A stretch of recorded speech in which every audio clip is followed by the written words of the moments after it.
They released Epstein's flight logs. They actually released Epstein's flight logs. They look like this. They are 118 pages long, running from like early 90s or maybe the late 80s, I forget, through to the early 2000s. And some names come up a lot. I have only just started looking into them, but the first name that caught my eye was Andy, just because he's on so many flights here and I don't know who he is. Plus, Andy is AS. You'll find out why in a second.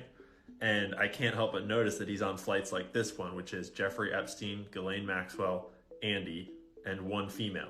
Everyone has names on the list, except for when there's one female, or sometimes there's two passengers, unnamed. I think we all know what that means. And right here is the top of where Andy shows up, Andy Stewart. And from then on, he's known as Andy. And I've never heard of Andy Stewart, so we did a little Google. I couldn't help but notice that Wikispooks was the third answer, and Wikispooks is always spicy and exciting. Yup, didn't let us down.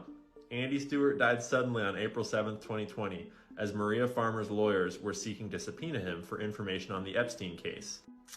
Interesting. Seems like our boy Andy might have had some information on the Epstein case. Like, for example, here where Jeffrey Epstein, Ghislaine Maxwell, and Andy and two females went somewhere, and then they went